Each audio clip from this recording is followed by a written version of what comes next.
जय होम्योपैथी, जय हनीमैन। अब हम आपके साथ हैं क्वेश्चन आंसर में। तो जिसको भी जो जो क्वेश्चन हैं आप सीधे भी पूछ सकते हैं और इनबॉक्स में टाइप भी कर सकते हैं। पहला क्वेश्चन है, क्या 1 एम डेली दे सकते हैं? जी हाँ। पोटेंसी सिलेक्शन के लिए क्या है कि पोटेंसी सिलेक्शन दो चीजों के ऊपर मैटर करता है।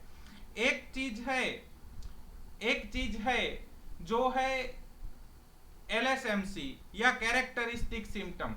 जितने भी कैरेक्टरिस्टिक सिम्टम ज्यादा उतनी हम हायर पोटेंसी पे जा सकते हैं, और जितने कैरेक्टरिस्टिक सिम्टम कम उतनी हमें लोअर पोटेंसी देनी है। जितनी भी पोटेंसी लो होगी तो हम उसको फ्रीक्वेंट रिपीट कर सकते हैं, जितनी भी पोटेंसी हाई होगी उसको फ्रीक्वेंट रिपीट नहीं करते हैं। ये हमारे लिए आइडियल थिंग है। लेकिन दूसरी चीज होती है किसी फिजिशियन का कॉन्फिडेंस। किसी फिजिशियन ने जो केस देखा है उस फिजिशियन का कॉन्फिडेंस कितना है, वो फिजिशियन लर्निंग के किस स्टेज के अंदर है। हर फिजिशियन का लर्निंग का अपना एक जर्नी होता है ना, जहां पे लो कॉन्फिडेंस से लेके वो अच्छे कॉन्फिडेंस तक की जर्नी करते हैं। तो शुरू में रिपीटेशन ज्यादा होता है, लेकिन जैसे जैसे वो लर्निंग करते जाएंगे, सीखते जाएंगे, वैसे वैसे उनका रिपीटेशन कम होता जाएगा। शुरू में ज्यादा से ज्यादा डोजेस दिए जाते हैं या फ्रीक्वेंट चेंज ऑफ मेडिसिन होता है, लेकिन जैसे जैसे वो लर्निंग करते जाएंगे, सीखते जाएंगे, सिद्धांतों को जीवन में उतारते जाएंगे, वैसे वैसे उनका रिपीटेशन कम होगा, चेंज ऑफ मेडिसिन भी कम होगा। सो ये अपना अपना सबका जर्नी होता है। जब हम सीखने के लिए बैठे हैं तो यहाँ पे कुछ राइट और कुछ रॉन्ग नहीं होता है। उसमें से हमारा मन जितना स्वीकार कर पाए, हम जितना स्वीकार कर पाए उतना हमें सीखना है, उतना हमें अपनी प्रैक्टिस के अंदर अप्लाई करना है। होप आपका क्वेश्चन है उसका सेटिस्फाइड आंसर आपको मिला होगा। क्लियर? ये आइडियल थिंग है कि हाई पोटेंसी को बहुत कम रिपीट करना है, लेकिन जब प्रैक्टिकल धरातल पे उतरते हैं तो आइडियलिज्म पूरे का पूरा पहले दिन से ही अपने अंदर व्यवहार के अंदर नहीं आ जाता है ना। वो एक जर्नी है। हम जब माउंट एवरेस्ट की तरफ जाते हैं तो हम देखते हैं कि हमें उस चोटी के ऊपर चढ़ना है, लेकिन उसके ऊपर चढ़ने की शुरुआत तो हम नीचे से ही करेंगे, तलेटी में से ही करेंगे, और धीरे धीरे जैसे जैसे चलते जाएंगे एक दिन आएगा जब हम वहां पे उस पर्वत की चोटी के ऊपर होंगे। तो हम जो आइडियलिज्म की बात करते हैं, जो हनीमैन प्रिंसिपल्स हैं, वो प्रिंसिपल वो पर्वत की चोटी है, हमें उनको देख के चलते जाना है, और हमारा गोल तो वही है कि हमें एक दिन वहां पहुंचना है। लेकिन वो एक दिन पहुंचेंगे ना, सीधे का सीधा तो नहीं पहुंचेंगे। उस एक दिन के ऊपर पहुंचने के लिए हनीमैन के सारे सिद्धांतों को प्रैक्टिस के अंदर अप्लाई करने के लिए स्टेप बाय एक एक सिद्धांत का एप्लीकेशन होगा। पहला सिद्धांत है लॉ ऑफ सिमिलिया। हमारी पहली जर्नी सिमिलिमम ढूंढने तक की ही होनी चाहिए। अगर हमारी मेडिसिन ही सिमिलिमम नहीं है, हम सिमिलिमम ढूंढ ही नहीं पा रहे हैं, हम पैथोलॉजी देख के ही दवाइयां दे रहे हैं या तो और कुछ करके दवाई दे रहे हैं, लेकिन सिमिलिमम तक नहीं पहुंच पा रहे हैं, तो वो दवाई चाहे हम लोअर पोटेंसी में दे, चाहे हायर में दे, चाहे डेसिमल में दे, चाहे सेंटीसिमल में दे, चाहे LM में दे, किसी भी पोटेंसी में देंगे हमें रिजल्ट नहीं मिलेगा। बात गले से उतर रही है कि नहीं उतर रही है? क्लियर हो रहा है कि नहीं हो रहा है?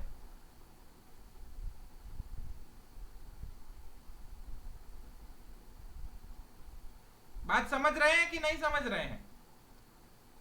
रिप्लाई तो कीजिए तो हमें मालूम चले कि कितना जा रहा है। दोयणाમાં પડે છે કે નીચે પડે છે? સમજ્યા સાહેબ? ભેંસ દોવા બેહીએ તો ખબર તો પડવી જોઈએ ને કેટલું દોયણામાં પડે છે। हाँ, ओके। हाँ, आप हायर से लोअर तरफ भी जा सकते हैं, लोअर से हायर की तरफ भी जा सकते हैं। ये सबका अपना अपना अनुभव रहेगा और सबकी अपनी अपनी फिलोसॉफी का एप्लीकेशन कितनी हद तक जीवन में कर पाए हैं वो रहेगा। फिलोसॉफी के अंदर कोई नक्कर नियम नहीं होते हैं, मतलब कोई पत्थर की लकीर नहीं होती है कि ऐसा ही करना है। फिलोसॉफी के अंदर case to case, physician to physician, experience to experience सब कुछ बदल सकता है, और हमें सब कुछ एक्सेप्ट करने का बहुत बड़ा दिल रखना है। होम्योपैथी में यही तो हो रहा है कि हम सबका अपना अपना एक्सपीरियंस एक्सेप्ट नहीं कर पा रहे हैं, इसीलिए तो सब अलग अलग स्कूल्स बने हुए हैं। सब कहेंगे हम सही बाकी सब गलत, ऐसा नहीं है। फिलोसॉफी में सब सही है, लेकिन सबका अपना अपना एक दृष्टिकोण है और उसी हिसाब से सब चलते हैं।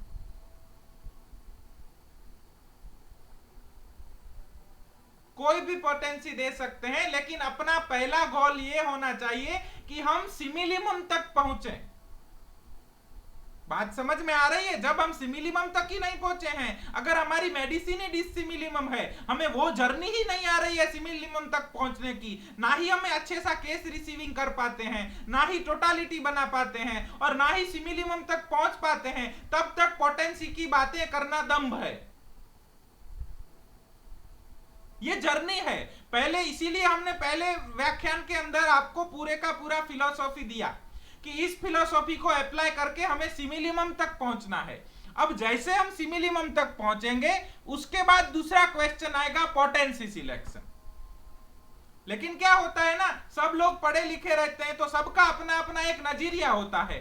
आप अगर हमारे जितने भी स्टॉलवर्ड्स हैं वो देखेंगे, बोरिक्स मटेरिया मेडिका कितने लोगों ने पढ़ी हुई है, उसके अंदर नीचे दिया गया होता है डोज एंड रिपीटेशन, उसके अंदर कौन सी पोटेंसी लिखी हुई होती है?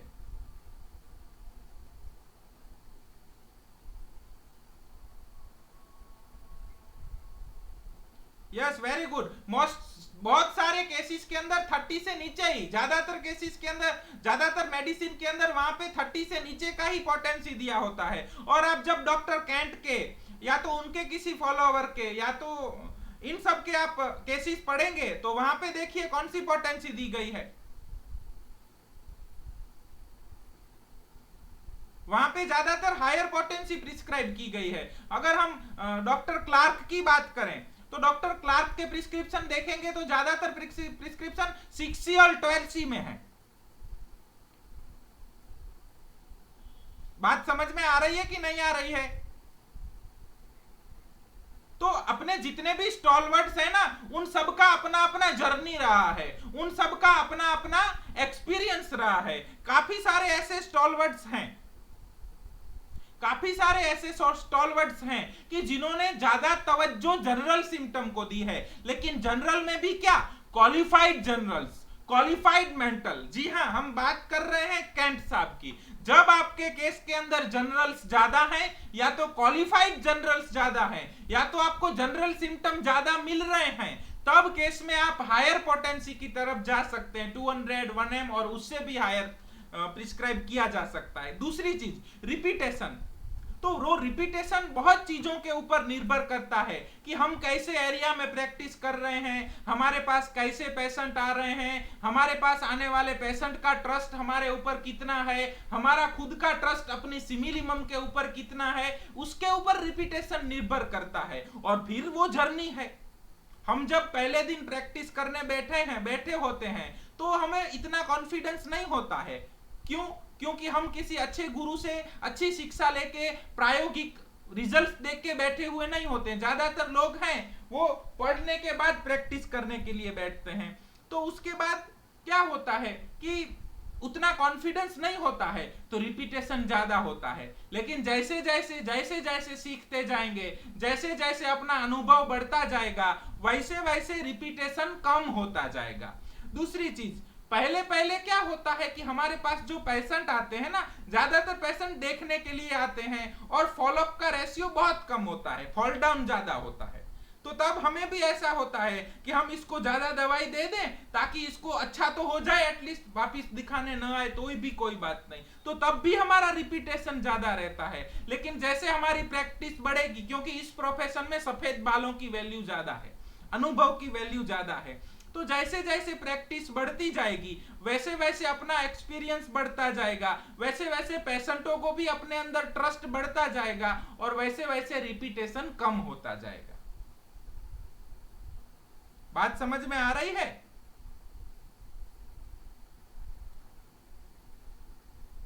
हाँ हाँ जी, वही मैं बोल रहा हूं, इस प्रोफेशन में सफेद बालों की वैल्यू ज्यादा है। तो जैसे जैसे अपना एक्सपीरियंस बढ़ेगा, अपना भी डेवलपमेंट होगा।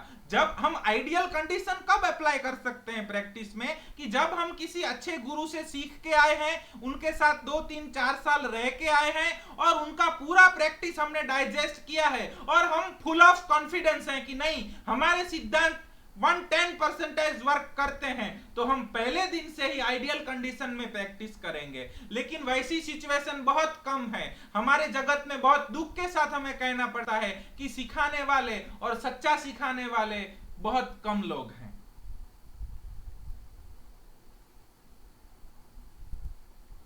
बात समझ आ रही है?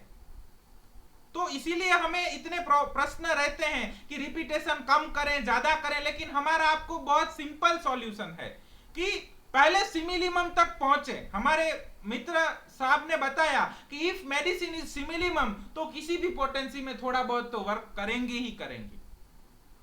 अगर आपने सिमिलिमम दिया, थोड़ा बहुत वर्क किया, तब जाके आपको कॉन्फिडेंस आएगा और फिर आप लॉ ऑफ सिमिलिया के बाद लॉ ऑफ मिनिमम को अप्लाई करेंगे। जब तक law of similia he apply नहीं हो रहा है तो लॉ ऑफ मिनिमम की कोई बात नहीं। जब तक law of simplex he apply नहीं हो रहा है, 2 3 4 5 मेडिसिन हम जब साथ में दे रहे हैं, तो वहां पे किसी भी पोटेंसी में दे, फिर हम पोटेंसियों की बात करते हैं। क्या बात है यार, पहले लॉ ऑफ सिमिलिया अप्लाई हो, लॉ ऑफ सिंप्लेक्स अप्लाई हो, उसके बाद आता है law of minimum, and it is a journey.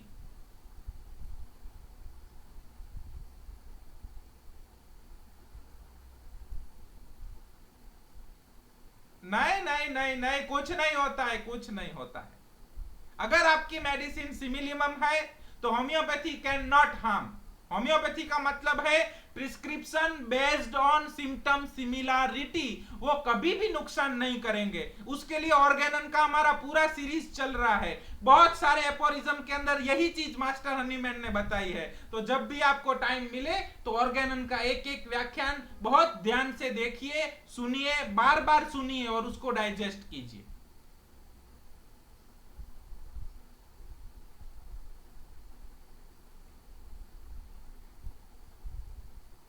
हाँ जी, हाँ जी, हाँ जी, वो हमारे इनिशियल टाइम का था, डेली डोज दिया हुआ है।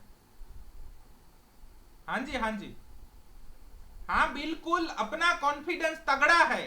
अपन को लगता है कि नहीं, इस केस में सिंगल डोज से ही रिजल्ट मिल जाएगा, तो रिपीट नहीं करना है। अपना कॉन्फिडेंस इतना तगड़ा है कि नहीं, 2 या 3 डोज से रिजल्ट मिलेगा, तो उसके बाद नहीं देना है।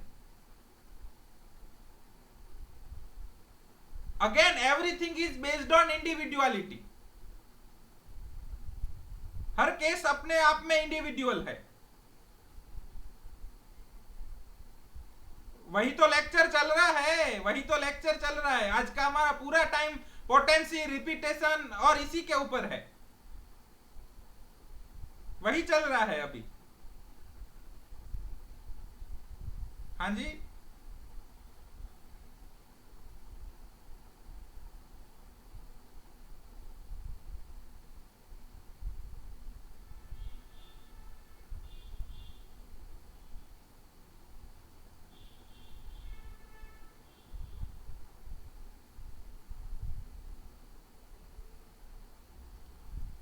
बहुत बहुत बढ़िया सवाल है, बहुत बढ़िया सवाल है आपका, कि रिंगवर्म के केसेस में बहुत बार ऐसा देखा गया है कि सिमिलिमम प्रिस्क्राइब करने के बाद ऐसा होता है कि सेंटर पार्ट क्लियर होता जा रहा है और वो पेरिफेरल की तरफ बढ़ता जा रहा है। तो इसको हमें क्या गिनना चाहिए, ये पॉजिटिव साइन है या नेगेटिव साइन है?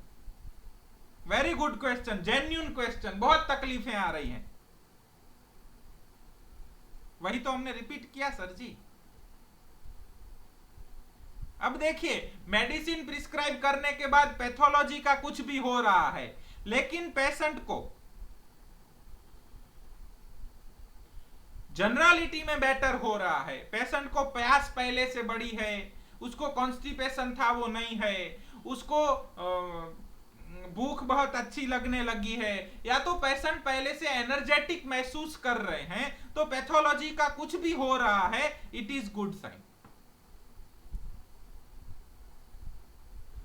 लेकिन अगर पैथोलॉजी में कोई चेंज नहीं आ रहा है, और सेंटर टू पेरीफेरी बढ़ रहा है तो it is not positive sign. इसका मतलब हमारी मेडिसिन ने वहां पे एक्ट ही नहीं किया है, क्योंकि रिंगवर्म की पैथोलॉजी ही ऐसी है कि वो सेंटर से शुरू होकर पेरीफेरी की तरफ बढ़ता जाता है।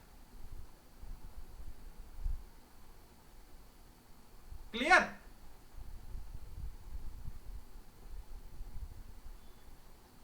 नहीं नहीं नहीं, रिंगवर्म पैथोलॉजी ऐसी है कि वो छोटा चक्कर शुरू होगा और वो चक्र धीरे धीरे धीरे धीरे बढ़ता जाएगा।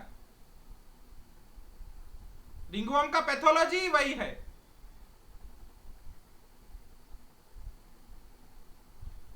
नहीं नहीं, जनरल्स इंप्रूव होने चाहिए,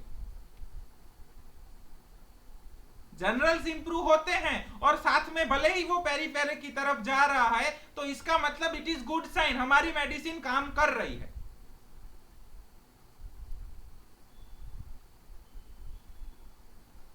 ठीक है? पोटेंसी के ऊपर हमारी पहली आपको एडवाइस यही रहेगी कि जब तक बहुत कॉन्फिडेंस न आ जाए, पहले तो हमारे बच्चों को क्या है, होम्योपैथी वर्क करता है कि नहीं करता है उसी के ऊपर क्वेश्चन मार्क रहता है कि ये मैं मेडिसिन दूंगा तो इफेक्ट होएगा कि नहीं होएगा। तो जब तक वो क्वेश्चन मार्क है, उसको सिमिलिमम के ऊपर ही क्वेश्चन है, उसको सिंप्लेक्स के ऊपर ही क्वेश्चन है, तब तक मिनिमम के ऊपर चर्चा करना व्यर्थ है। उनको इतना कॉन्फिडेंस दे सकते हैं, आपको जो मजा है वो पोटेंसी आप वो स्केल यूज कर सकते हैं, लेकिन पहले मेडिसिन को सिमिलिमम सिलेक्ट करना है और सिंगल मेडिसिन सिलेक्ट करनी है। वो पहली जर्नी है, वो हमने प्रीवियस लेक्चर के अंदर वही डिस्कस किया। उतना समझ आ गया हो तो अब हम चलेंगे पोटेंसी की ओर। बात समझ में आ रही है? जब तक हम सिमिलिमम ही चूज नहीं कर पा रहे हैं, सिमिलिमम तो छोड़ दीजिए, हम अच्छे से केस ही रिसीव नहीं कर पा रहे हैं, टोटालिटी भी नहीं बना पा रहे हैं, तब तक पोटेंसियों की बात करना दंभ है, हमें व्यर्थ है, वो बात ही नहीं करनी चाहिए। पहले हमें केस रिसीविंग सीखना है, टोटालिटी बनाना सीखना है, हमें लॉ ऑफ सिंप्लेक्स सीखना है, लॉ ऑफ सिमिलिया सीखना है, और उसके बाद आता है लॉ ऑफ मिनिमम। मतलब कि हमें कम से कम दवाई देनी है। इतना समझ आ गया सबको?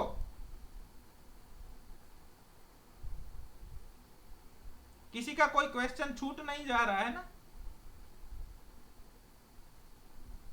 हाँ, अकॉर्डिंग टू हनीमैन और according to homeopathy ideal condition वही है कि एक्सटर्नल कोई भी मेडिसिन यूज नहीं करना है, जो भी हमें देना है वो इंटरनल सिमिलिमम देना है।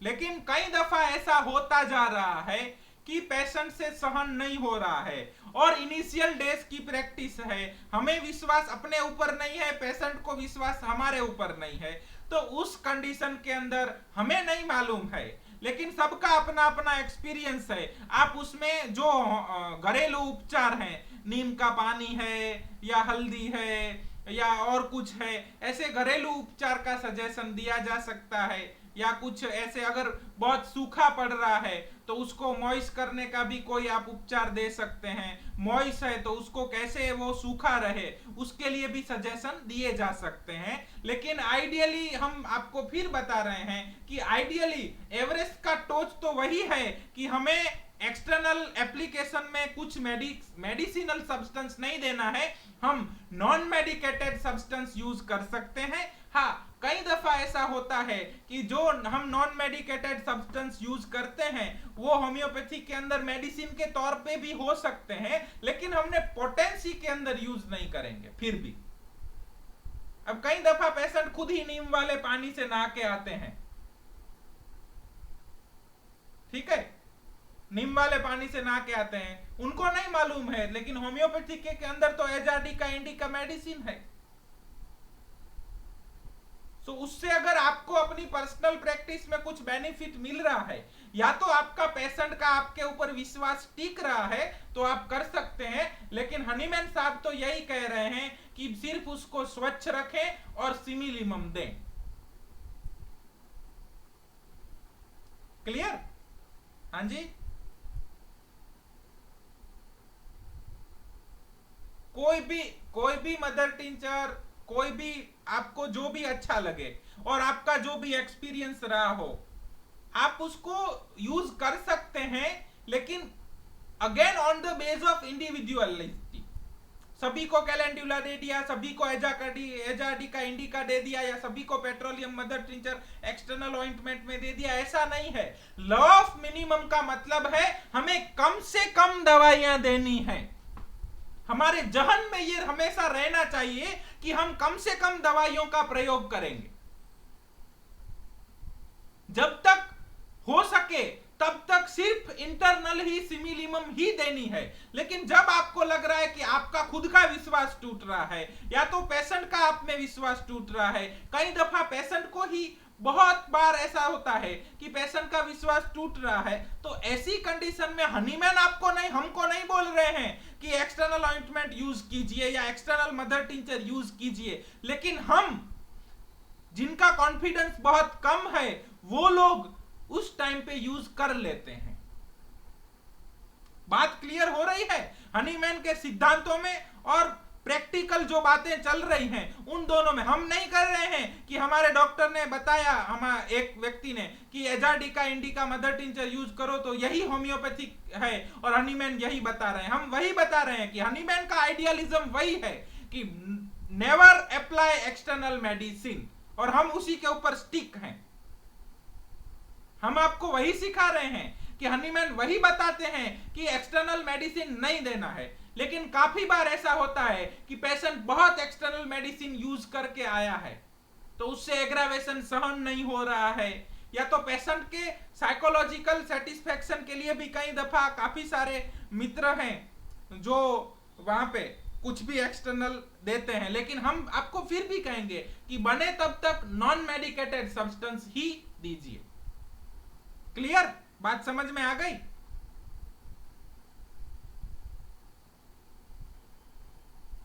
इतना क्लियर हुआ?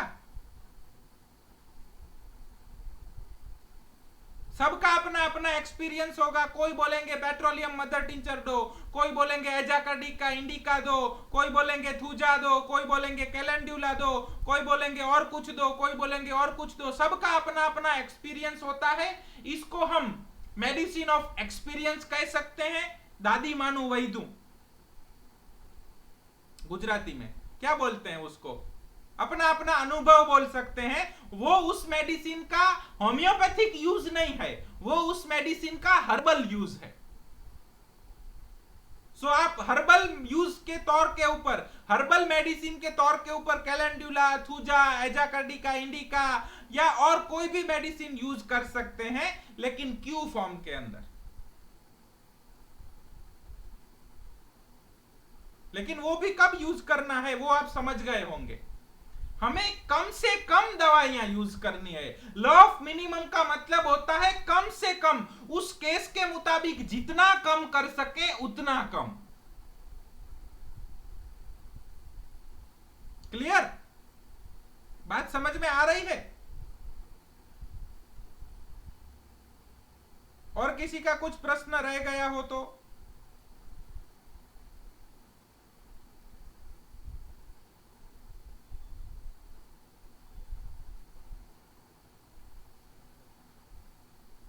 हाँ, एक क्वेश्चन है, पल्सेटिला थर्स्टलेस है तो क्या थर्स्टी में भी दिया जा सकता है?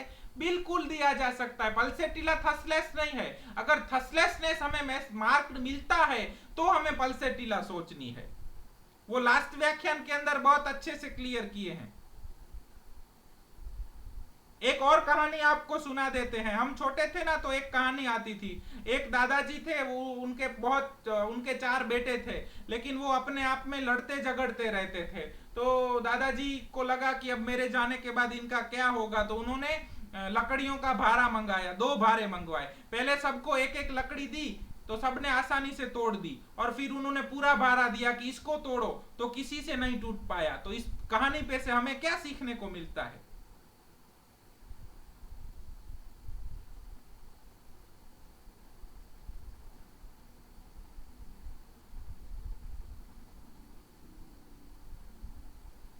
क्या सीखने को मिलता है?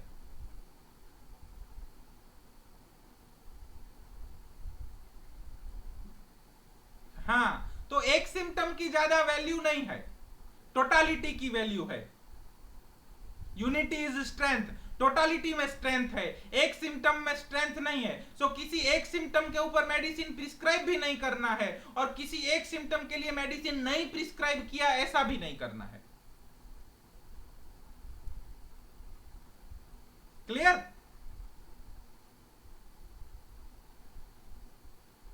लॉ ऑफ मिनिमम का मतलब है कम से कम। कम से कम का मतलब क्या है कि किसी केस के अंदर अगर डेसिमल स्केल देखा जाए तो Q कम से कम पोटेंसी हुई, किसी केस के अंदर 3x कम से कम पोटेंसी हुई, किसी केस के अंदर 6x, किसी केस के अंदर 12x, किसी केस के अंदर 1c, किसी केस के अंदर 3c, किसी केस के अंदर 6c, किसी केस के अंदर 12c, किसी केस के अंदर 30c, किसी केस के अंदर 200c, किसी केस के अंदर 1m और किसी केस के अंदर 10m, किसी केस के अंदर 0/1, किसी केस के अंदर 0/2, उसी तरीके से किसी केस के अंदर 0/30।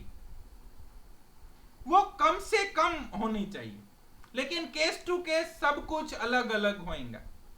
किसी केस के अंदर मदर टिंचर की 10 बूंद 3 टाइम देना कम है, किसी केस के अंदर मदर टिंचर की 5 बूंद 2 टाइम देना कम है, किसी केस के अंदर मदर टिंचर की 2 बूंद 1 टाइम देना भी कम से कम है, किसी केस के अंदर मदर टिंचर हर रोज 3 बार देना कम से कम है, किसी केस के अंदर 3x TDS 2 टैबलेट दी जाती है, किसी केस के अंदर 6x 1 टैबलेट 2 टाइम या 3 टाइम दी जाती है, किसी केस के अंदर 3c 6c या 12c BD या TDS कम से कम है, किसी केस के अंदर 12c का 1 डोज या 2 डोज या 5 डोज कम से कम है, किसी केस के अंदर 30c का 1 डोज कम से कम है, किसी केस के अंदर 30c के 10 डोज कम से कम है, किसी केस के अंदर 1m का 1 डोज कम से कम है, किसी केस के अंदर 1m के 50 डोज भी कम से कम है, किसी केस के अंदर 1m 3 डोज या 1m 10 डोज या 1m TDS फॉर 5 डेज या 200 TDS फॉर 3 डेज या 200 TDS फॉर 2 डोज, वो कम से कम है।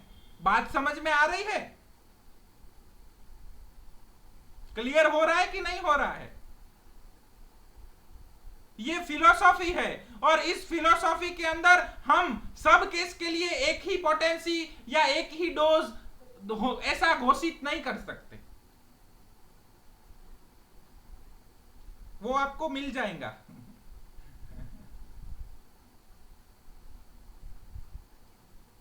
बात समझ में आ रही है?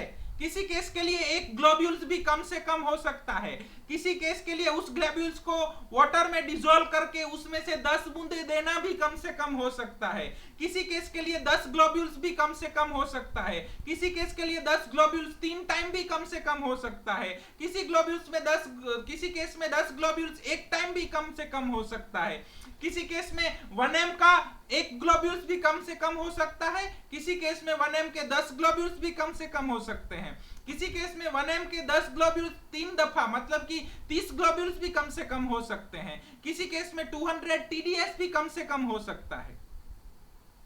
बात समझ में आ गई? सो वो दो चीजों के ऊपर मैटर करता है, पेशेंट का अपने में कॉन्फिडेंस, अपने का सिद्धांतों में कॉन्फिडेंस, और पेशेंट ने जितनी इंफॉर्मेशन दी है उसके अंदर कैरेक्टरिस्टिक सिम्टम कितने हैं उसके अनुसार पोटेंसी और रिपीटेशन किया जा सकता है।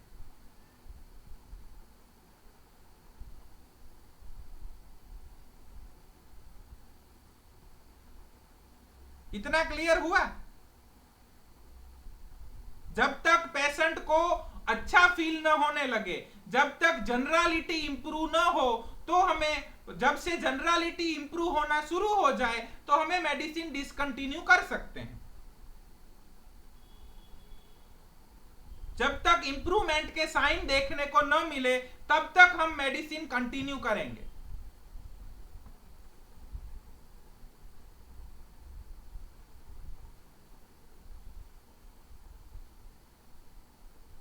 अगर हमने वेल सिलेक्टेड मेडिसिन सिलेक्ट की है लेकिन उसके बाद भी रिलैप्स हो रहे हैं या तो डिजायरेबल रिजल्ट नहीं मिल रहा है और हमें महसूस हो रहा है कि यहाँ पे मायास्मेटिक कॉज है, तो वहां पे हम एंटी मायास्मेटिक मेडिसिन का प्रयोग करेंगे। अगर हमें जरूरत महसूस नहीं हो रही है तो नहीं करना है। जरूरी नहीं है कि हर बार एंटी मायास्मेटिक मेडिसिन दी ही जाए और जरूरी यह भी नहीं है कि हर बार एंटी मायास्मेटिक मेडिसिन ना ही दी जाए।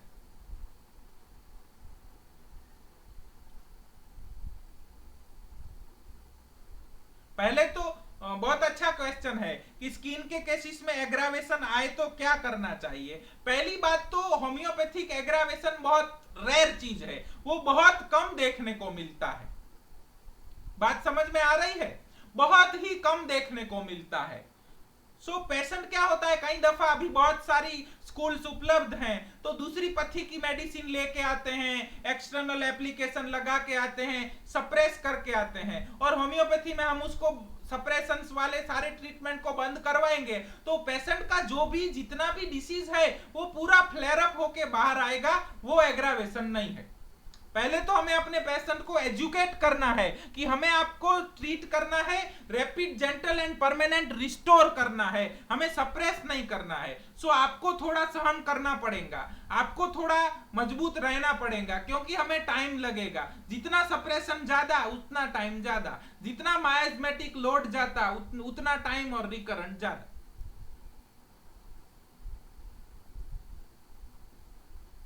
क्लियर?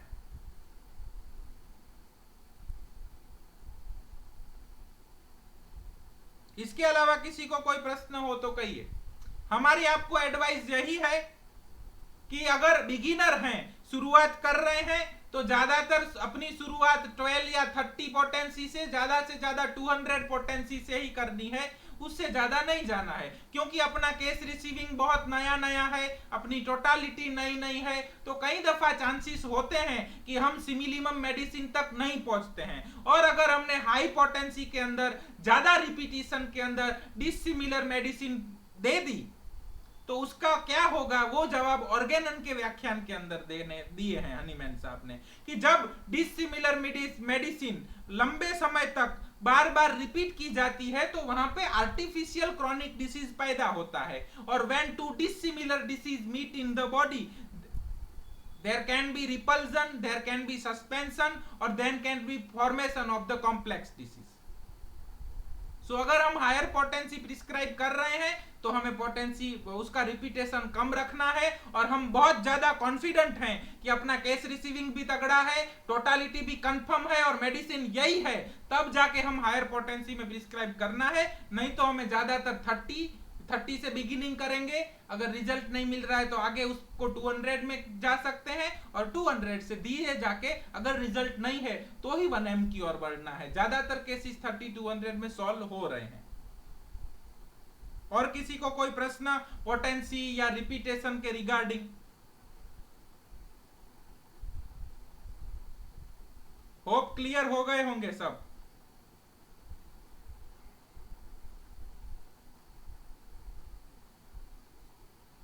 अब ये पोटेंसी और रिपीटेशन हर केस के लिए है, सिर्फ रिंगवर्म के लिए नहीं है। ये हनीमैन का पूरा फिलॉसफी है पोटेंसी और रिपीटेशन के बारे में। जितना एलएसएमसी स्पॉन्टेनियस मिलता है उतना हम हायर पोटेंसी दे सकते हैं, जितना एलएसएमसी हमें निकालना पड़ता है या नहीं मिलता है उतना हमें लोअर पोटेंसी के अंदर जाना है। जितना पेशेंट को सप्रेशन ज्यादा है तो हमें लोअर पोटेंसी प्रिस्क्राइब करना है, जितना सप्रेशन कम है तो हम हायर पोटेंसी की तरफ जा सकते हैं। वो सप्रेशन मेडिसिनल भी हो सकता है, हार्मोनल भी हो सकता है, सर्जिकल भी हो सकता है, और मेंटल भी हो सकता है। कोई भी सप्रेशन अगर बहुत ज्यादा है तो हम लो पोटेंसी प्रिस्क्राइब करेंगे, अगर सप्रेशन बहुत कम है, फ्रेश केस मिल रहा है, तो हायर पोटेंसी की तरफ हम बढ़ सकते हैं। एलएसएमसी बहुत क्लियर कट है, सप्रेशन भी नहीं है तो सीधा हायर पोटेंसी भी दे सकते हैं। लेकिन एलएसएमसी क्लियर नहीं मिल रहा है, वो केस में बहुत मेहनत करके निकालना पड़ रहा है, तो वहां पे हम लोअर पोटेंसी से शुरुआत करेंगे। अगर एलएसएमसी क्लियर मिल रहा है लेकिन बहुत ज्यादा सप्रेशन है, 2-3-4 सर्जिकल सप्रेशन भी किए जा चुके हैं, तो वहां पे हम लोअर पोटेंसी से ही शुरुआत करेंगे। क्लियर? और किसी को कुछ पोटेंसी और रिपीटेशन या लॉ ऑफ मिनिमम के बारे में कुछ पूछना हो तो पूछिए।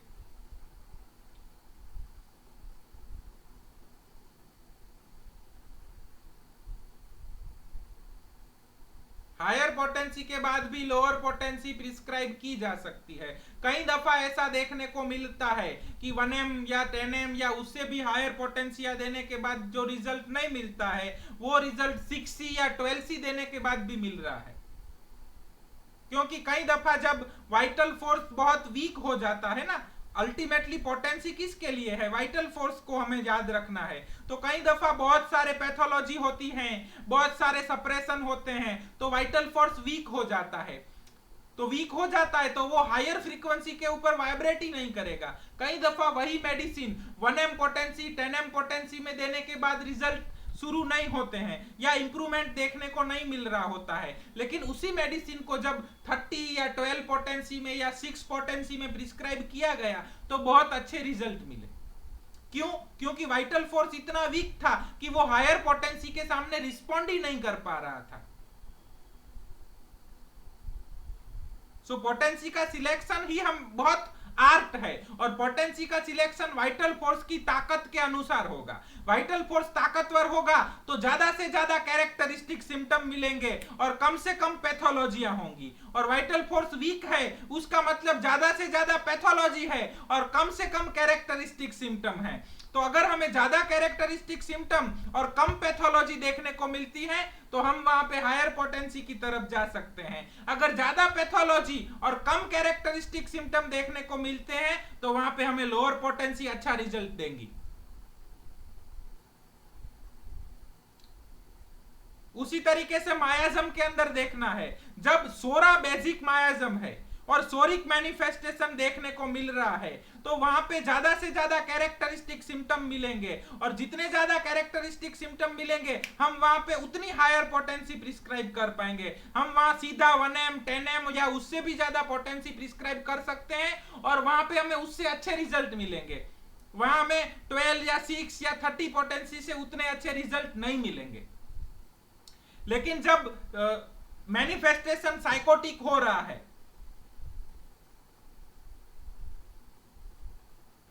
बहुत सारे साइकोटिक डिसीज हैं और बहुत सारे सप्रेशंस किए जा चुके हैं केस के अंदर, तब हमें क्या करना होता है कि तब हमें कैरेक्टरिस्टिक सिम्टम जितने सोरिक में मिलते हैं ना उतने नहीं मिलते हैं, उससे कम कैरेक्टरिस्टिक सिम्टम मिलते हैं, या तो हमें कैरेक्टरिस्टिक सिम्टम को एफर्ट करके निकालना पड़ता है। तो तब हमें या ज्यादातर 200 या 30 पोटेंसी का प्रिस्क्रिप्शन बहुत हेल्पफुल होता है। और जब ऐसे केसेस हैं जहां पे वाइटल फोर्स बहुत वीक है, ज्यादातर पैथोलॉजीज हैं और सिफिलिस मायाजम बहुत एक्टिव हो चुका है, और पेशेंट को हम मैलिग्नेंट कंडीशन भी कह सकते हैं, या तो सिफिलिस बहुत एक्टिव है, तो उस तरीके के केसेस में 30 या 12 या 6 या उससे भी लोअर पोटेंसीज यानी कि मदर टिंचर में बहुत अच्छा इंप्रूवमेंट देखने को मिलता है। क्योंकि इस तरीके के काफी सारे ऐसे केसेस हैं कि जहां पे अब हमें क्योर के लिए नहीं, पैलिएशन के लिए काम करना होता है, पेशेंट की रिलीफ के लिए काम करना होता है, और तब हमें Q 3x 6x 12x 3C 6C ये सब पोटेंसिया बहुत अच्छा इंप्रूवमेंट देती हैं। सो पोटेंसी सिलेक्शन के लिए बहुत सारे क्राइटेरिया हैं। क्लियर हो रहा है? बात समझ में आ रही है? आज बहुत कम लोग हो गए हैं। होम्योपैथी में यही होता है, पहले दिन जुड़ने की जगह नहीं थी और दूसरे दिन अब बहुत जगह ही जगह है। अब कल इससे भी खत्म होंगे और हम 5 दिन का वेबिनार खत्म करेंगे तब तो 5 या 10 लोग हम ही बचे होंगे।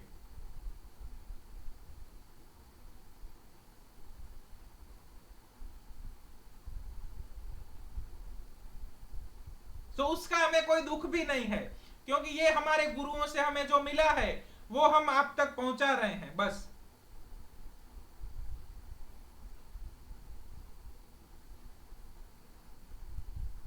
बात समझ में आ रही है कि नहीं आ रही है? आपको एग्जाम्पल देके समझा रहे हैं। वैसे हमारा टाइम खत्म हो गया है, लेकिन ज्यादातर छोड़ने वाले छोड़ के भी चले गए हैं तो कोई बात नहीं, हम आगे बढ़ते हैं। हम आपको एग्जाम्पल देके समझा रहे हैं कि ऐसा पेशेंट है जिसको नॉन हीलिंग अल्सर है, उसका पास्ट में अल्सरेटिव कोलाइटिस का भी तकलीफ है, अभी पैर के ऊपर वेरिकोज अल्सर है जो नॉन हीलिंग है, उसका हाइपरटेंशन का दवाई भी चल रहा है, उसको डायबिटीज शुगर भी है और 2-3 और भी तकलीफें हैं। पेशेंट थोड़ा हॉट मिल रहा है, लेफ्ट साइडेड वेरिकोज अल्सर है और टाइट क्लोथिंग एवर्जन देखने को मिल रहा है, तो क्या प्रिस्क्राइब करेंगे? Very good, lachesis. लेकिन यहाँ पे हम लोअर पोटेंसीज की तरफ ज्यादा जाएंगे, क्यों? क्योंकि 3-4 पैथोलॉजियां वैसे भी देखने को मिल रही हैं और पेशेंट का वाइटल फोर्स बहुत वीक हालत में है, तो यहाँ पे शायद अगर हम हायर पोटेंसी में प्रिस्क्राइब करेंगे ना तो भी डिजायरेबल रिजल्ट नहीं मिलते हैं। ये हमारा अपना अनुभव है। हाँ, दूसरों का अनुभव और कुछ भी हो सकता है, हम नहीं बोल रहे हैं कि यही सत्य है, लेकिन हमने जब तक हनीमैन को जाना है और हमारे गुरु ने बताया है, तब तक यहाँ पे 12C या 6C पोटेंसी और बहुत कम रिपीटेशन करते हैं, क्योंकि ये मेडिसिन लेकेसिस मेडिसिन है, वो प्रिपेयर कहाँ से होती है, इसका रिपीटेशन लोअर पोटेंसी में बहुत कम करना है। उसी तरीके से हम एक और केस आपके साथ साझा कर रहे हैं कि एक पेशेंट हमारे पास आते हैं जिनको बिनाइन प्रोस्टेटिक हाइपरट्रॉफी थी और उसके बाद उसका सर्जरी भी हो गया, अब उनका वेट लॉस भी हो रहा है, उनको हाइपरटेंशन भी है, पैरों के ऊपर सूजन भी आ रही है, राइट पैर के ऊपर सूजन ज्यादा है, वो थोड़ा गर्म है, लेफ्ट पैर थोड़ा ठंडा है, हॉट पेशेंट है और थसलेस है, इनका आगे एंजियोप्लास्टी भी हो चुका है और स्टेंटिंग भी हो गया है, तो कौन सा मेडिसिन आएगा? Very good, lycopodium. लेकिन यहां पे हम कौन सी पोटेंसी में प्रिस्क्राइब करेंगे?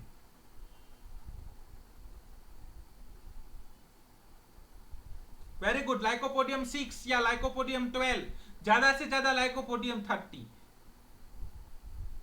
बात समझ में आ रही है? उसी तरीके से हमारे पास दूसरे पेशेंट आते हैं कि जिनको पिछले 5-7 सालों से पाइल्स की शिकायत है, दर्दनाक पाइल्स हैं, उनको पहले रिनाल स्टोन भी हो चुका है, हॉट पेशेंट है, यहीं कोई 40 साल की उम्र रही होगी, हॉट पेशेंट है, नेक के ऊपर भी काफी सारे वार्ड्स देखने को मिल रहे हैं, थसलेस हैं, राइट साइडेड रिनाल स्टोन का हिस्ट्री है और अभी पाइल्स है, क्या मेडिसिन आएगा? Lycopodium, very good. लेकिन यहाँ पे हम लाइको किस पोटेंसी में प्रिस्क्राइब करेंगे? यहाँ पे हम 30 या 200 पोटेंसी में प्रिस्क्राइब करेंगे।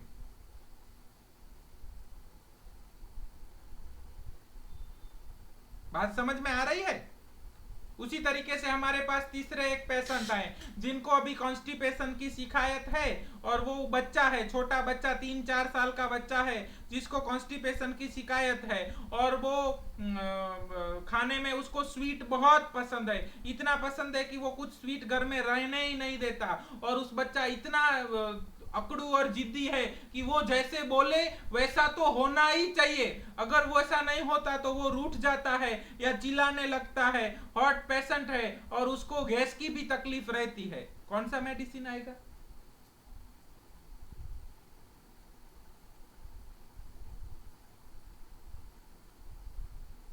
राइट साइडेड स्लीप है, हॉट है, कॉन्स्टिपेशन है, स्वीट डिजायर है, थसलेस है। Very good, lycopodium, lycopodium again. लेकिन जहां पे कोई पैथोलॉजी नहीं है तो वहां पे हम लाइकोपोडियम सीधा 1M या 10M पोटेंसी में भी प्रिस्क्राइब करेंगे तो अच्छा रिजल्ट मिलेगा। यहां पे बात क्लियर हो रही है कि नहीं हो रही है? गले से नीचे उतरना चाहिए।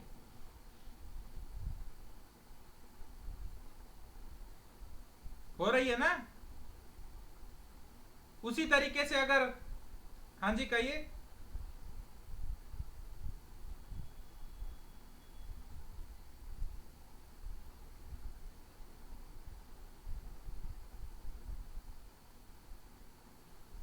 हमें एक्जिमा को क्योर नहीं करना है, हमें सोरियासिस को क्योर नहीं करना है, हमें पेशेंट को रिस्टोर करना है। एग्जाम्पल के तौर पे अगर आपको बताएं कि कोई पेशेंट एक्जिमा के साथ आता है और इसको 4 साल से शुरुआत हुई है, उसने और कुछ ट्रीटमेंट नहीं लिया है और पहली बार ही ट्रीटमेंट लेने हमारे पास आया है और हम सिमिलिमम प्रिस्क्राइब करते हैं, तो वो एक्जिमा बहुत जल्दी ठीक होएगा।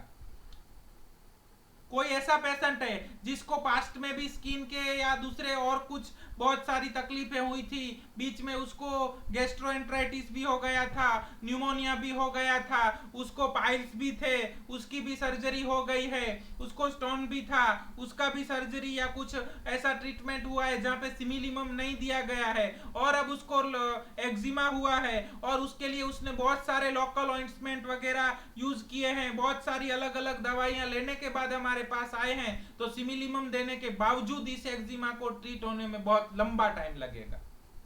होप हमारी बात आप समझ गए होंगे। Every case is individual, every case is individual. Patient को यही समझाना है कि आपके केस के अंदर तकलीफें बहुत ज्यादा हैं तो आपको ज्यादा टाइम लगेगा, आप धीरज धर के हमारा दवाई शुरू रखिए। हमें आपका सिर्फ एक्जिमा को यहां से डिसअपियर नहीं कर देना है, हमें आपको रिस्टोर करना है। आपकी जितनी भी तकलीफें हैं, ये एक्जिमा तो चला जाए लेकिन उसके साथ आपको कोई नई तकलीफ न आ जाए, ये देख के हमें ट्रीट करना है। हम एक्जिमा देख के मायाजम का भी अंदाज नहीं लगा सकते, हम एक्जिमा देख के प्रोग्नोसिस का भी अंदाज नहीं लगा सकते, हम एक्जिमा देख के पोटेंसी का भी अंदाज नहीं लगा सकते, हम एक्जिमा देख के मेडिसिन का भी अंदाज नहीं लगा सकते। सब हमारा पूरा एलएसएमसी के ऊपर टिका रहता है, और जितना सप्रेशन ज्यादा होगा आपको एलएसएमसी वीक मिलेगा, जितना सप्रेशन कम होगा एलएसएमसी स्ट्रांग मिलेगा। ज्यादातर हम ऐसा कहते हैं कि बच्चों के अंदर हायर पोटेंसी दी जानी चाहिए, और जिन लोगों की उम्र बहुत ज्यादा है, ओल्ड एज के पीपल हैं, उनमें लोअर पोटेंसी दे जानी चाहिए। लेकिन हम आपसे दो केस साझा करते हैं। एक बच्चा है जिसको जन्म के साथ ही यूरेथ्रल स्ट्रक्चर की तकलीफ है, या तो जन्म के साथ ही इंटेस्टाइन में कुछ प्रॉब्लम है, और उसको डायग्नोसिस होता है, और उसकी मदर की प्रेगनेंसी में भी बहुत सारी तकलीफें थी। कई सारे बच्चों के भी मैलिग्नेंट डिसीज के भी केस देखने को मिलते हैं, तो वहां पे हमें कौन सी पोटेंसी यूज करनी चाहिए?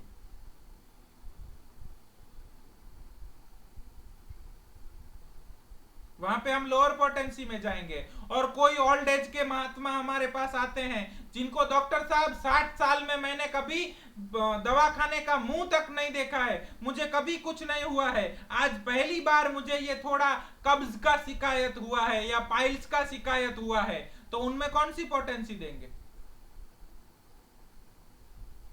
हायर पोटेंसी देंगे। वेरी गुड, बात समझ में आ रही है? हम एज देख के, डायग्नोसिस देख के, डिसीज देख के पोटेंसी का या रिपीटेशन का कोई डिसीजन नहीं ले सकते। हमारे लिए हर केस में उन सब के लिए सब कुछ अलग अलग होएगा।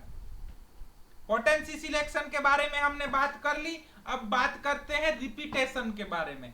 रिपीट कैसे करना है? तो काफी सारे डॉक्टर ऐसे हैं जो एक डोज दे के छोड़ देते हैं। तो हमारा कॉन्फिडेंस अगर बहुत अच्छा है, हमें अगर अच्छे गुरु मिले हैं और हमें कॉन्फिडेंस है कि नहीं यही मेडिसिन है और इसका एक ही डोज वर्क करेगा, तो एक डोज दे के भी छोड़ा जा सकता है। अगर हमें लगता है कि नहीं इसको एक से ज्यादा डोजेस की जरूरत है, तो वहां पे हम एक दिन के लिए, 2 दिन के लिए बीडी या टीडीएस प्रिस्क्राइब कर सकते हैं।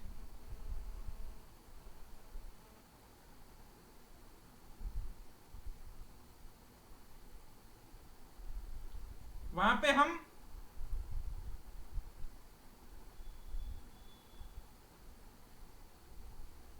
पे हम 1 डोज या 2 डोज या 3 डोज या 3 डोज 1 दिन तक या 2 दिन तक प्रिस्क्राइब कर सकते हैं। हाँ, हमने जब तक ज्यादातर लोगों को देखा है तो वहां पे till the date of improvement भी काफी सारे लोग रिपीट करते हैं। काफी सारे लोग रिपीट करते हैं कि till the date of improvement, जिस दिन से इंप्रूवमेंट आना शुरू हो जाए उसके बाद रिपीटेशन बंद करते हैं, और फिर से अगर उनको लगे कि नहीं अब इंप्रूवमेंट आना स्टॉप हो गया है तो फिर से रिपीट किया जा सकता है। बात क्लियर हो रही है कि नहीं हो रही है?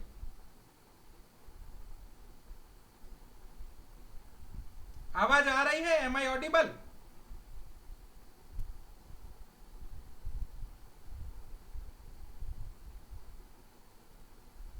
ऑडिबल? आवाज आ रही है?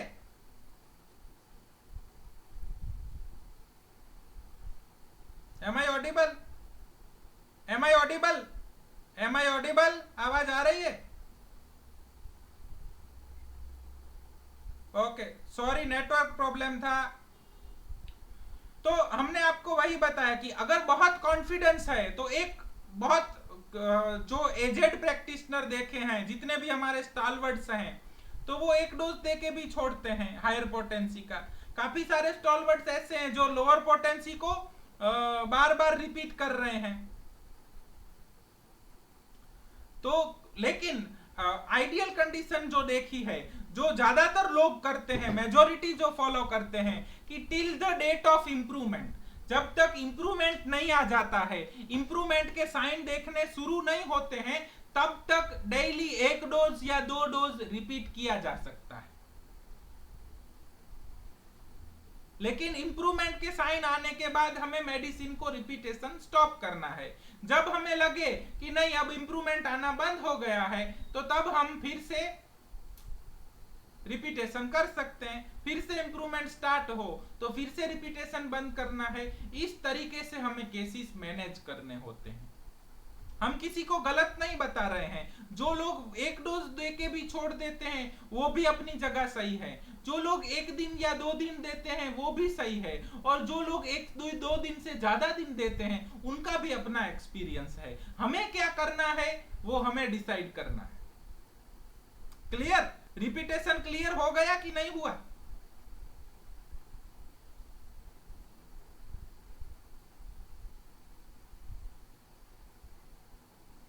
किसी को और कुछ प्रश्न?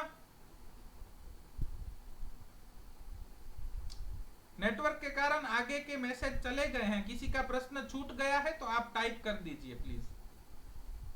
तो ये dose, selection of potency, selection of the scale, selection of the repetition, ये सब चीजों का हमने अपना जितना भी हमारा तजुर्बा रहा है उसके अनुसार आपको जवाब देने का, आपको जो हेल्पफुल हो ऐसी इंफॉर्मेशन आप तक पहुंचाने का काम किया है।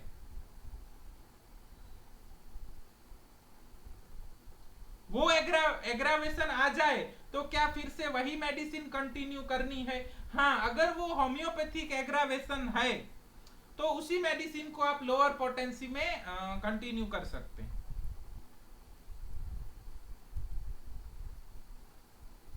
जैसी जरूरत। काफी सारे लोगों का एक्सपीरियंस ऐसा रहा है कि एंटीमाइजमेटिक देने के बाद वो शुरू करते हैं, और काफी सारे लोग ऐसे हैं कि जो लोग जरूरत पड़े तब बीच में एंटीमाइजमेटिक मेडिसिन देते हैं। आपको आपके अनुभव के अनुसार जो सही लगे वो कर सकते हैं। हाँ जी बोलिए।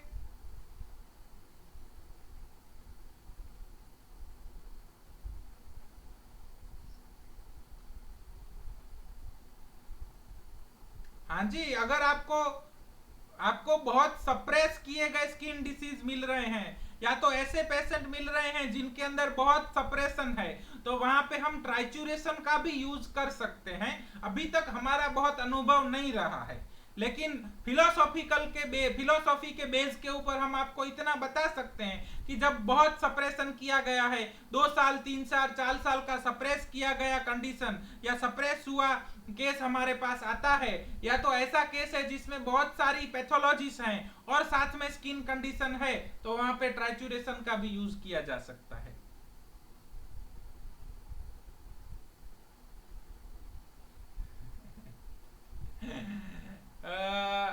अगर एक्सटर्नल ऑइंटमेंट से या कुछ ही दूसरे सॉल्ट से या दूसरी कुछ हर्बल मेडिसिन से अगर रिजल्ट मिल जाता तो मास्टर हनीमैन इतने सारे एपोरिज्म लिख के, इतनी सारी फिलोसॉफी दे के नहीं जाते।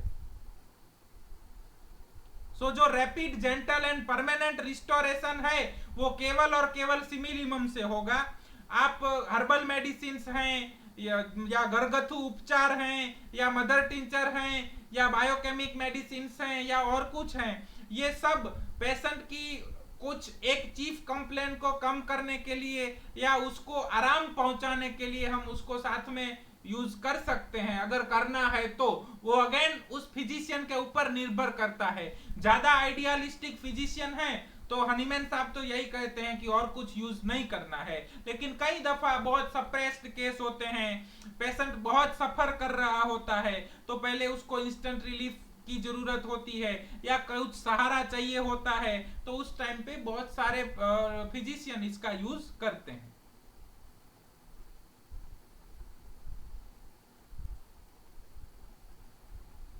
हाँ, कोई भी पॉइजनस सब्सटेंस का मेडिसिन है तो वो लोअर पोटेंसी में बहुत ज्यादा नहीं देना है, उसको ज्यादातर हायर पोटेंसी में ही प्रिस्क्राइब किया जाता है। लेकिन अगर केस की जरूरियत है तो लोअर पोटेंसी में भी दिया जा सकता है। कोई भी केस हो, किसी भी पैथोलॉजी का केस हो, हाँ, बॉनी हुसैन साहब का दृष्टिकोण यही कहता है कि टोटालिटी बनाओ, एलएसएमसी लो और सिमिलिमम लेके के ट्रीट करो।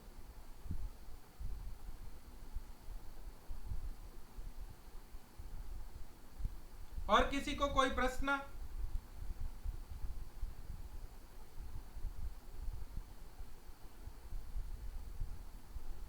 पोटेंसी और रिपीटेशन के ऊपर ज्यादा से ज्यादा प्रश्न होते हैं और हमारे पास आज ज्यादा टाइम था तो हमने वो सब प्रश्न सॉल्व हो पाए ऐसा प्रयत्न किया है। जिनको एलएम पोटेंसी का अनुभव है वो एलएम भी यूज कर सकते हैं।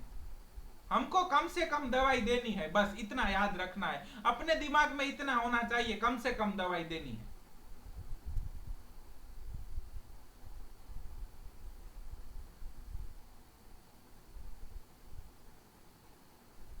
आपका क्वेश्चन मैं समझ नहीं पा रहा हूं, if totality have to form वाला, सो आप मैं समझ पाऊं इस तरीके से थोड़ा कहिए। और किसी का कोई प्रश्न अभी भी पोटेंसी, रिपीटेशन या स्केल के ऊपर कोई कुछ छूट रहा हो तो आप कह सकते हैं।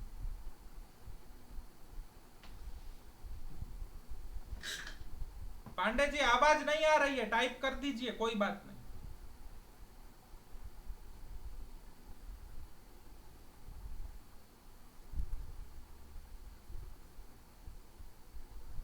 कैंट की रेपर्टरी में शायद सिंगल मेडिसिन रूब्रिक दिए गए हैं। हाँ,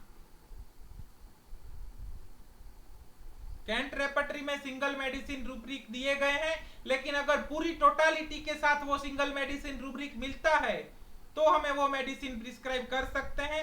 हमारा पर्सनल अनुभव ऐसा है, टोटालिटी हमेशा आगे होती है। सिर्फ उस सिंगल रूब्रिक के ऊपर प्रिस्क्रिप्शन करना हमारा मन नहीं मानता है, वो कैंट साहब का अपना अनुभव, अपना तजुर्बा रहा होगा। हाँ, अगर टोटालिटी मिलती है और साथ में वो सिंगल मेडिसिन वाला रूब्रिक भी मिल रहा है तो वो हमें कंफर्म करता है, वो हमें श्योर करता है, अपना कॉन्फिडेंस बढ़ता है। लेकिन सिर्फ वो सिंगल मेडिसिन वाले रूब्रिक के ऊपर ही प्रिस्क्रिप्शन कर देना, अभी तक हमारा कॉन्फिडेंस उस लेवल पे नहीं पहुंचा है, तो हम तो नहीं कर रहे हैं और ना ही एडवाइस कर रहे हैं।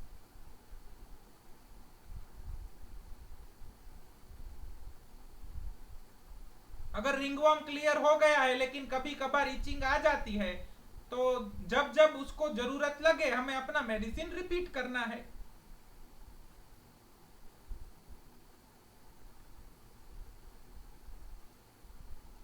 क्लियर? और किसी को? तो पांडे जी आप टाइप कर दीजिए। और किसी को कुछ प्रश्न, कुछ पोटेंसी के ऊपर, रिपीटेशन के ऊपर, डोज के ऊपर कुछ रह जाता हो तो पूछिए। आज का हमारा पूरा टाइम उसी के लिए है।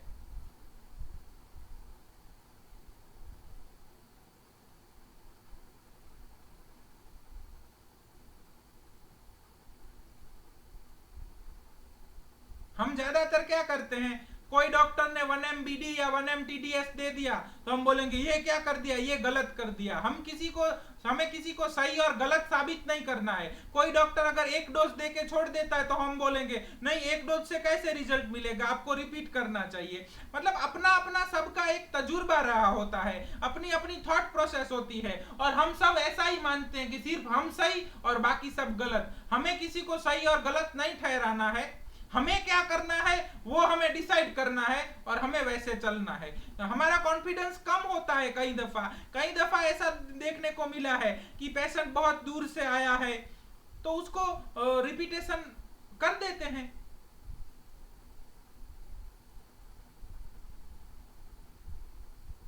पहले पहले वाली पोटेंसी में ही रिपीट करना है, अगर उससे रिजल्ट ना मिले तो हायर पोटेंसी में रिपीट करना है। पूरा प्रैक्टिकल आपके सामने जायजा रख रहे हैं हम।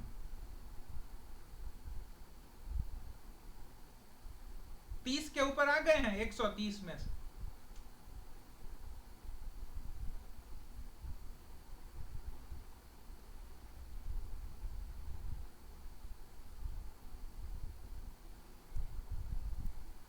और किसी को कोई प्रश्न?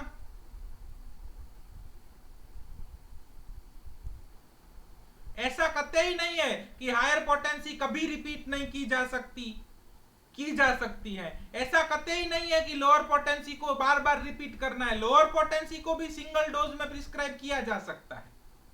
वो सब कुछ केस के ऊपर निर्भर करेगा। बहुत सारे हमारे पास ऐसे केसेस हैं जिसमें 6C पोटेंसी का केवल 1 डोज या 2 डोज दिए गए होते हैं, और बहुत सारे ऐसे भी केसेस हैं जहां पे 1M पोटेंसी को भी बार बार रिपीट किया जा सकता है। कई दफा ऐसा होता है कि पेशेंट को कोई मेंटेनिंग कॉज होता है तो वहां पे हमें रिपीटेशन बढ़ाना पड़ता है। प्रोग्रेस कर रहा है तो हमें वेट करना है। अगर किसी भी केस में मेडिसिन देने के बाद प्रोग्रेस है तो हमें वेट करना है, हमें ज्यादा रिपीटेशन नहीं करना है। लेकिन ये पूरी जर्नी है ना, ऐसे सीखते सीखते सीखते सीखते आगे बढ़ना है। कभी 1M potency TDS for 3 days 5 days 10 days 15 days 20 days देते देते आज 6C पोटेंसी 1 डोज के ऊपर का सफर चल रहा है। सो 6C या Q फॉर्म के अंदर 1 डोज देने से लेके 1M पोटेंसी को TDS या QDS और एवरी हावर रिपीट करने तक होम्योपैथी में सब कुछ सही है और सब कुछ किया जा सकता है। लेकिन according to case, according to totality, according to miasm, according to susceptibility और according to confidence of the physician, according to जरूरियात। 1M से भी आगे रिपीट किया जा सकता है। 10M TDS, 10M BD, 10M every hour भी दिया जा सकता है। कई दफा ऐसा हमने ऐसे केसेस देखे हैं मास्टर्स के कि जहां पे एक्यूट केसेस बहुत सारे कि जहां पे 10M को भी रिपीट कर रहे हैं, एवरी हावरली 10M रिपीट किए हैं। बहुत सारे ऐसे लोगों के हमने केसेस देखे हैं। तो वो अपने अंदर फिलॉसफी कितनी उतरी है ना, उसके ऊपर आधार रखता है। और ये सारी बातें अपने को इंप्रूव करने के लिए हैं, दूसरों को जज करने के लिए नहीं है। क्लियर? पोटेंसी, रिपीटेशन क्लियर हो गया? हमें कम से कम दवाई देनी है बस।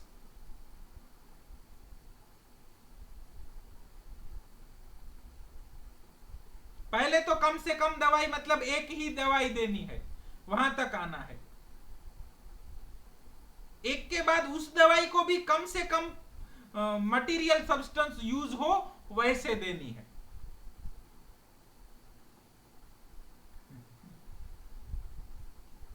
बात? हाँ जी कहिए।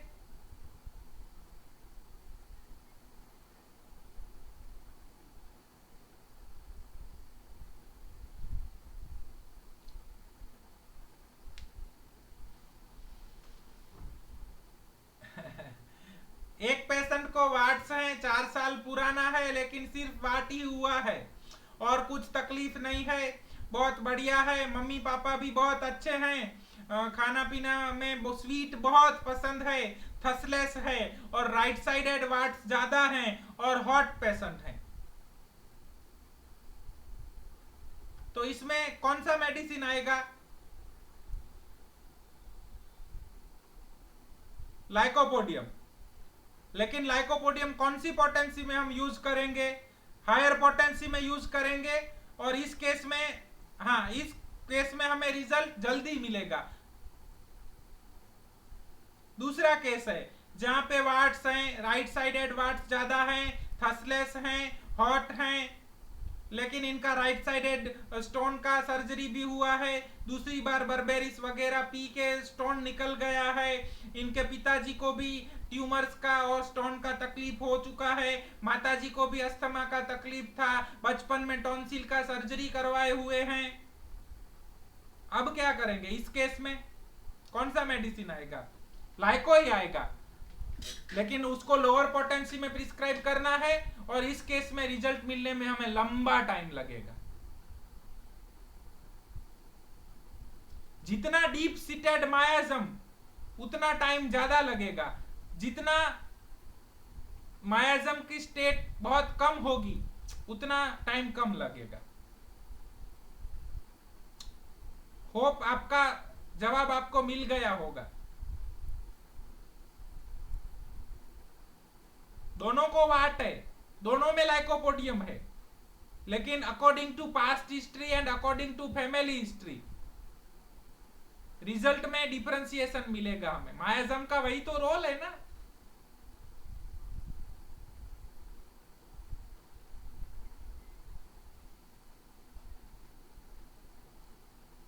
अगर गर्दन के पीछे स्किन डिसीज है तो राइट लेफ्ट छोड़ देना है, उसके अलावा जो सिम्टम मिलते हैं वो लेके टोटालिटी बना के दवाई देना है। हर बार राइट लेफ्ट मिले थोड़े ही जरूरी है। हम बचपन में जब चलते हैं ना तो सीखने के लिए वो एक साइकिल जैसा आता है पहियों वाला, वो लेके चलना सीखते हैं, लेकिन चलना सीखने के बाद उसको छोड़ के दौड़ते हैं। तो वैसे ये राइट लेफ्ट हॉट चिली ये सब होम्योपैथी सीखने के लिए है। एक बार आपके जहन में ये बैठ गया ना, उसके बाद इन सब की कोई जरूरत नहीं है।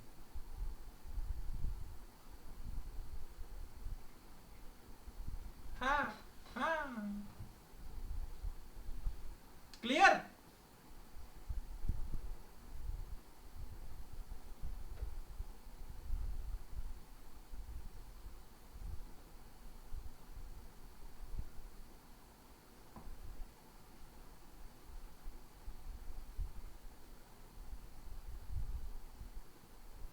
हाँ वेरी गुड।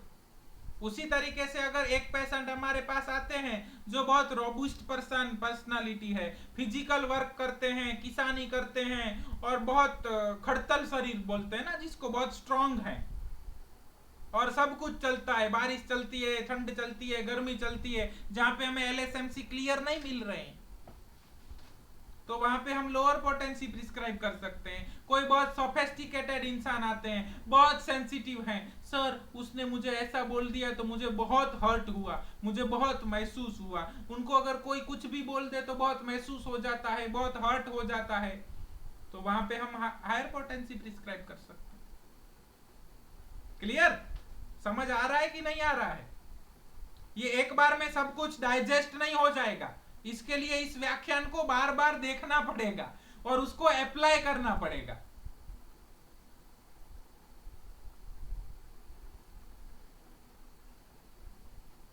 और किसी को कुछ प्रश्न?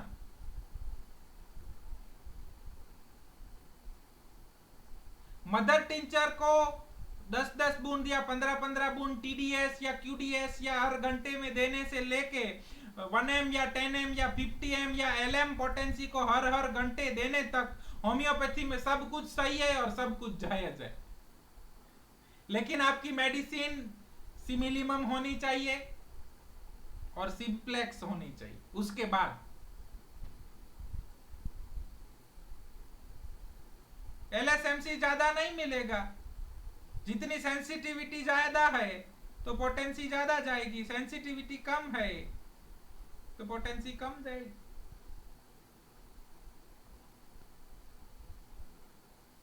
और कोई प्रश्न?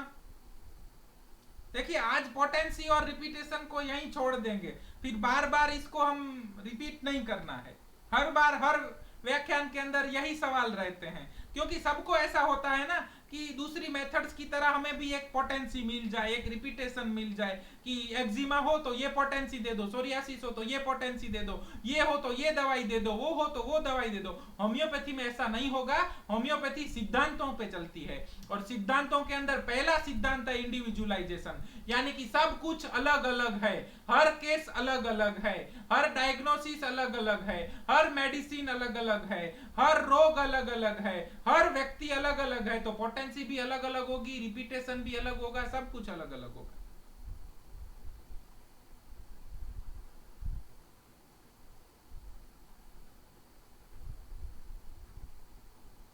क्लियर?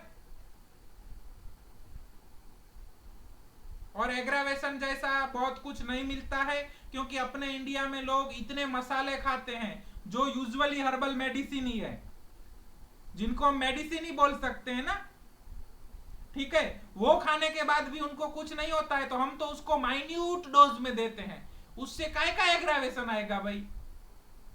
तो डरना नहीं है।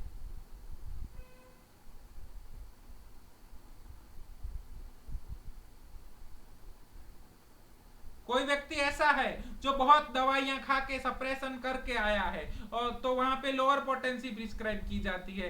कोई व्यक्ति ऐसा है जिसने बहुत कम दवाइयां खाई हैं और सप्रेशन नहीं है, तो वहां पे हायर पोटेंसी प्रिस्क्राइब की जा सकती है। लेकिन आप देखेंगे कि ज्यादा सप्रेशन, ओल्ड एज या तो मायाजम ज्यादा, ये सब एलएसएमसी के साथ जुड़े हुए हैं, वहां पे ऑटोमेटिक एलएसएमसी बहुत वीक मिलेगी।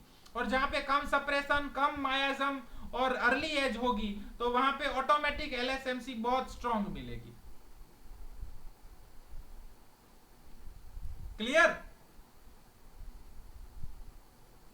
तो इतना हमारा अनुभव है, हमारे गुरुओं का अनुभव है और प्रभु कृपा है, इतना हमें मालूम था। होप आपको अपने प्रश्नों के जवाब ढूंढने का एटलीस्ट एक रास्ता तो मिला ही होगा।